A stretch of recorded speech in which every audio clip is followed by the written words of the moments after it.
Agent نے وہ form 45 یہ نہ ہوں کیونکہ ان کو ڈر ہے، خوف ہے کہ فارم 45 اگر لے آئیں گے تو وہ ٹیمپرڈ ہوں گے تو جل جائے گا. اور دوسری بات یہ ہے کہ وہ خود پریس کانفرنس میں بتا چکا ہے کہ نہیں جناب یہ ہیں وہ فارم 45. یہ اسی طرح کی بات ہے کہ جو نواز شریف کھڑے ہو کے فلور آف دی ہاؤس پہ کہتا تھا کہ بالکل یہ ہمارے ہیں ایون فیلڈ اپارٹمنٹ، یہ ہیں وہ رسیدیں اور ذرائع. بعد میں قطری خط لے آئے، پھر قطری خط بھی ختم ہو گیا اور پھر کہا کہ یہ ہمارے ہیں ہی نہیں، اور اس بات پہ فری بھی ہو گیا.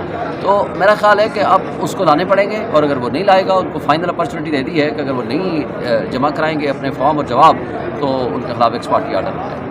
اچھا سر، بتائے گا کہ عدت کیس میں ابھی جو ہے وہ خاور ملیکہ کو مار پڑی ہے. پاکستان تحریک انصاف کی خواتین کے بارے میں بتایا جا رہا ہے، کچھ وکلا نے اسے مارا ہے. یہ تو وہی خاور ملیکہ جو عمران خان کے اوپر بڑے غلیظ قسم کے الزامات لگاتا رہا ہے کہ بشرا بی بی کے ساتھ جو ہے بڑے غلیظ جملے بولتا رہا ہے. تو کیا اس کیس کی ٹوسٹ کرنے کے لیے یہ ایک سٹنٹ کھیلا گیا ہے تاکہ فیصلہ نہ سنایا جائے، یا پھر جج صاحب اٹھ کے چلے گئے ہیں؟ تو آپ کیا سمجھ رہے ہیں ایز اے سینئر قانون دان بھی ہیں آپ؟ دیکھیں، جو جج اپنی کورٹ کو آبزرو نہ کرا سکے، جو کورٹ پروسیڈنگز کو اپنے صحیح فیصلہ نہ دے سکے، پچھلے کئی مہینوں سے میں آج نہ آیا تو میں فیصلہ دے دوں گا، کل نہ آیا تو میں فیصلہ دے دوں گا، پرسوں نہ آیا تو فیصلہ دے دوں گا.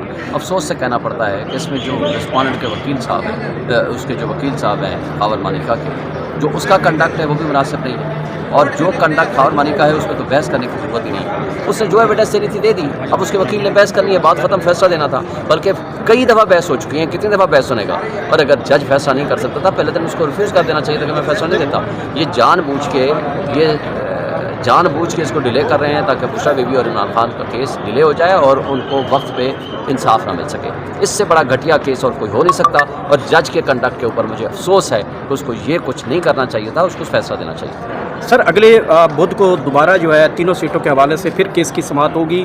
اب کی بار اگر یہ فارم 45 نہیں جمع کرواتے یا سامنے نہیں لاتے تو یہ تیسری مرتبہ ہو جائے گا. اشتہارات بھی آپ کے چل جائیں. کل ہم دیکھ رہے کہ ٹی وی چینلز کے اوپر ان کے خلاف اشتہارات چل رہے کہ وہ عدالت میں پیش ہوں، RO پیش ہوں اور کینڈیڈیٹس پیش ہوں. اگر یہ اس کے باوجود ہی پیش نہیں ہوتے تو بدھ کو کارروائی کیا بڑھے گی، کیسے بڑھے گی آگے سے؟ نہیں آئیں گے یا جواب نہیں دیں گے تو ایکس پارٹی آرڈر آ جائے گا.